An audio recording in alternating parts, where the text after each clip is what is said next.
Hello friends, मैं हूं अजीज शेख। आप देख रहे हैं movie stock movie explain channel और आज मैं बात करने वाला हूं 2020 की आई हुई मेगन फॉक्स की रोक फिल्म के बारे में। ये वीडियो सिर्फ मूवी एक्सप्लेन वीडियो है क्योंकि ऑलमोस्ट जिसकी कहानी बहुत ही ज्यादा सिंपल है, इसलिए वीडियो को भी इतना ही शॉर्ट रखकर मैं आपके लिए फिल्म की कहानी को एक्सप्लेन कर दूंगा। तो चलिए अब ज्यादा टाइम ना वेस्ट करते हुए एक मेजर स्पॉइलर वार्निंग के साथ शुरू करते हैं इस वीडियो को। लेकिन आगे बढ़ने से पहले अब एक छोटी सी रिक्वेस्ट भी, जो की है चैनल को सब्सक्राइब, वीडियो को लाइक और शेयर करने की।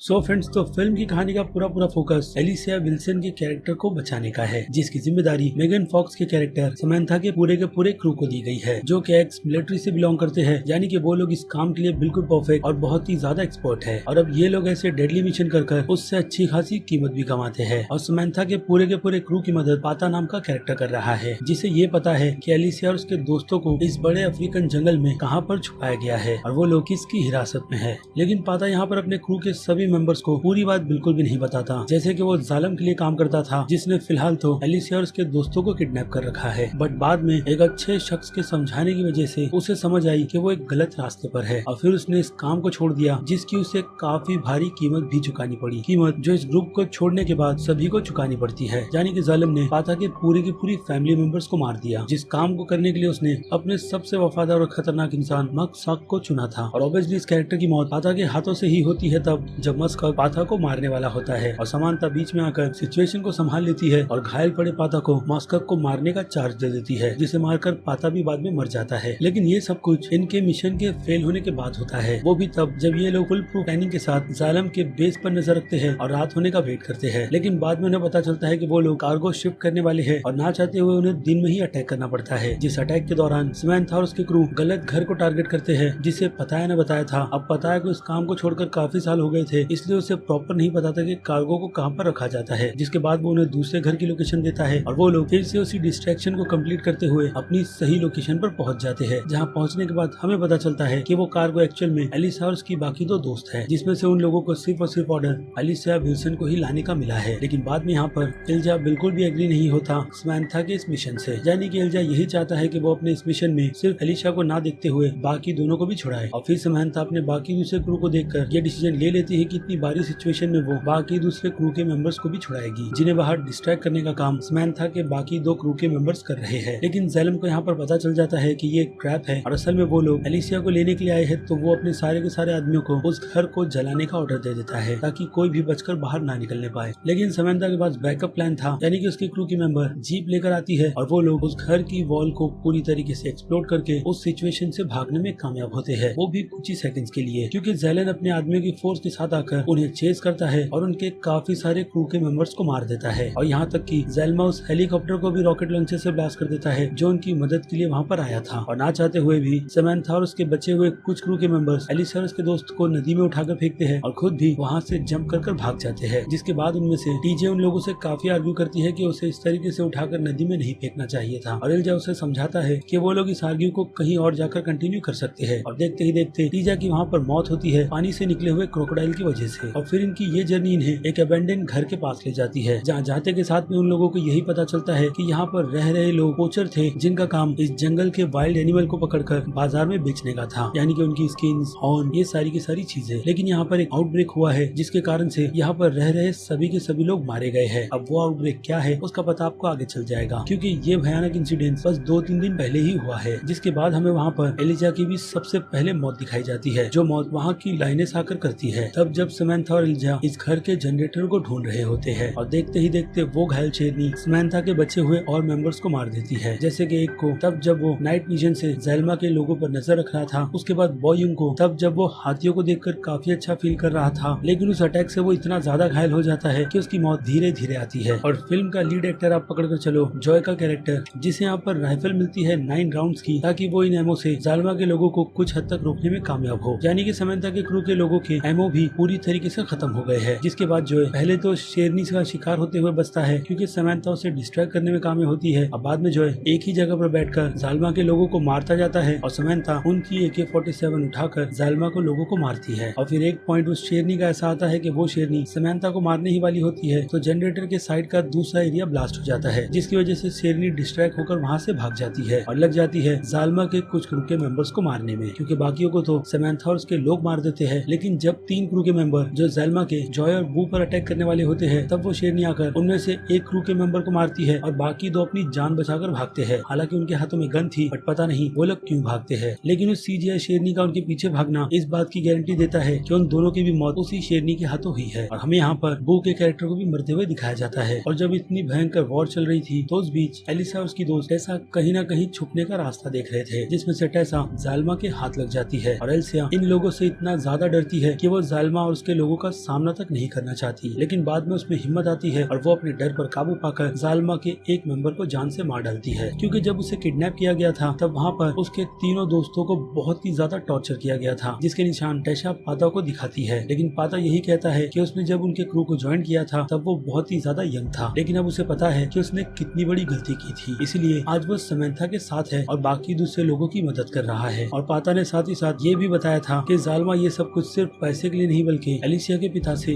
वो करवाना चाहता है जो फिलहाल तो इस पूरे अफ्रीका के जंगल में बाकी और किसी भी नहीं मिला, क्योंकि एलिसिया के पिता एक गवर्नर है और वो उनसे यही चाहता है कि जालिमा को इस जंगल में राज करने का हक मिले, यानी कि पूरे जंगल में उसका राज, जिसमें वो पोचिंग या फिर तस्करी तक करे लड़कियों की तो उसे कोई पूछने वाला ना हो, यानी कि ये काफी बड़ी चीज है जो डेफिनेटली उससे मिलेगी नहीं। इसलिए इस रेस्क्यू मिशन को प्लान किया गया था। लेकिन समंथा और उसके क्रू को ये बात नहीं पता थी कि वो लोग कोई आम से पोचर नहीं बल्कि अल सादब के टेररिस्ट ग्रुप के लोग हैं, जिसमें से सलीम उनका पुराना फाइटर था और अल सलीम साउथ अफ्रीका साइड के टेररिस्ट है जैसे बेवकूफ ISI वाले होते हैं। तो इसीलिए सलमा का पूरा ग्रुप समंथा के लोगों पर काफी ज्यादा भारी पड़ गया और समंथा के सभी क्रू के मेंबर भी मारे गए, जिसमें अभी तो सिर्फ समंथा और जोएल ही बच गए हैं जो शेरनी के अटैक की वजह से थोड़ा बहुत घायल है। तो अब टेसा जालिमा के पास है और जालिमा के सभी क्रू के मेंबर मारे गए हैं। तो ऐसे में समंथा को डिसीजन लेना होता है कि वो टेसा को मारकर जालिमा को अपने हाथों से मारे या फिर वो करे जो जालिमा उससे करने के लिए कह रहा है, यानी कि एलिसा को उसके सामने लाकर देना। जिसके बाद समंथा यही कहती है कि एलिसा ने उससे प्रॉमिस लिया था कि वो टेसा को सेफ रखेगी और अब भी वो यही करने वाली है, इसलिए वो डिसाइड करती है एलिसा को जालिमा के पास लाकर देने का। जिसके बाद वो वहाँ से जाकर एलिसा को ढूंढती है और उसकी ऐसी हालत देखकर वो थोड़ा सरप्राइज हो जाती है, लेकिन एलिसा उसे बताती है कि उसने अपने डर पर काबू करना सीख लिया है। और फिर समंथा उसे अपना प्लान बताती है और उसे फॉलो करने के लिए कहती है। जिसके बाद वो जालिमा के पास आकर उसे यही कहती है कि एलिसा उस केज गोडाउन में है जहाँ पर वो शेरनी भी गई हुई है, यानी कि समंथा जालिमा को उस केज रूम में ले जाकर उस शेरनी के हवाले करना चाहती है, जिस प्लान में ऑब्वियसली हीरोइन होने के कारण वो कामयाब भी होगी। लेकिन विलेन यहाँ पर फूल है नहीं, इसलिए वो ये कहता है कि पहले वो अंदर जाएगी। जिसके बाद समंथा शर्त रखती है कि वो टेसा को जाने दे क्योंकि एलिसा अंदर ही है और जालिम मान जाता है और समंथा के साथ अंदर चला जाता है। जहाँ जाते के साथ में ही उसकी नजर उस घायल शेरनी पर पड़ती है, लेकिन तब भी वो शख्स उस शेरनी पर गोली नहीं चलाता जबकि गन उसके हाथ में है और वो वहाँ पर गधों के जैसे ये डिसाइड करता है कि वो पहले किसे मारे और इसी सोच समझने के चक्कर में वो शेरनी जालिमा को वहाँ पर मार देती है। और अगला शिकार वो जैसे ही समंथा का करने वाली होती है तो उसे दरवाजे के बाहर से अपने 2 कब्स की आवाज सुनाई देती है, जिनके लिए वो तुरंत भागकर बाहर जाती है और अपने दोनों बच्चों को लेकर बिल्कुल शांति से वहाँ से चली जाती है, क्योंकि वो यहाँ पर अपने दोनों बच्चों को ही प्रोटेक्ट कर रही थी जो एक केज में बंद थे, जिन्हें जोएल ने जाकर खोला और रेस्क्यू कर दिया। और फिर क्या एक हेलीकॉप्टर आता है और बचे हुए 4 मेंबर को अपने साथ ले जाता है और फिल्म खत्म। लेकिन अब बात कर लेते हैं उस शेरनी की कहानी के बारे में जिसे यहाँ पर बाकी दूसरे शेरों के साथ केज में रखा गया था और जैसे ही ऑर्डर्स आते यानी कि शेर की खालों के तो उन्हें जान से मारकर वो पोचर्स अपना काम करते। और ऐसा ही कुछ जब एक शेरनी के बाद उस दूसरी शेरनी के साथ किया जाता है तो उन पोचर्स का निशाना एयर गन से उस शेरनी की आंखों पर लगकर चला जाता है, यानी कि हल्का सा स्क्रैच, जिसकी वजह से वो थोड़ी देर के लिए बेहोश होती है। लेकिन जैसे ही वो लोग केज खोलते हैं तो वो सभी पर हमला कर उन सभी के सभी को मार डालती है। जिसके बाद बाकी दूसरे शेर इस जगह की जमीन पर गड्ढा कर यहाँ से निकल जाते हैं, लेकिन वो शेरनी अपने 2 बच्चों के लिए ही वहाँ पर रुकी रहती है और फिल्म के एंड में उसे उसके बच्चे मिल गए और अब फाइनली ये फिल्म खत्म। खैर, तो अब आपकी क्या राय है इस फिल्म की शॉर्ट स्टोरी को लेकर, उस बारे में मुझे कमेंट करके जरूर बताइएगा कि मैं इस तरीके की शॉर्ट वीडियोस को अपने चैनल पर अपलोड किया भी करूँ या नहीं, क्योंकि इससे आपका टाइम बचता है ऐसी फिल्मों को देखने में। और अब अगर आपको मेरी ये मेहनत जरा से भी पसंद आई है तो मेरे इस वीडियो को भी लाइक करना बिल्कुल भी मत भूलिएगा, ताकि मुझे मोटिवेशन मिलती रहे इस टाइप के कंटेंट को अपने चैनल पर कंटिन्यू रखने की। और चलिए खत्म करते हैं वीडियो को यहीं पर। मैं हूं अजीज शेख, आप देख रहे थे movie stock movie explain channel, जिसे अगर आपने अभी तक सब्सक्राइब नहीं किया है तो सब्सक्राइब कर लीजिए और बगल में बने हुए इस बेल आइकन के साथ साथ नोटिफिकेशन को भी ऑल पर क्लिक कर दीजिएगा। इससे होगा ये कि मैं अपने चैनल पर जब भी कोई नई वीडियो अपलोड करूंगा आपको आपको उसकी नोटिफिकेशन सबसे पहले मिलेगी। इसलिए चैनल को सब्सक्राइब, वीडियो को लाइक और शेयर करना तो बिल्कुल भी मत भूलिएगा। और मैं मिलता हूँ जल्दी आपसे दूसरी किसी वीडियो में किसी और फिल्म या फिर किसी और सीरीज के टॉपिक पर बात करते हुए। तब के लिए तो आप मेरे चैनल के बाकी दूसरे वीडियोस को एंजॉय कीजिए और टिल देन बाय।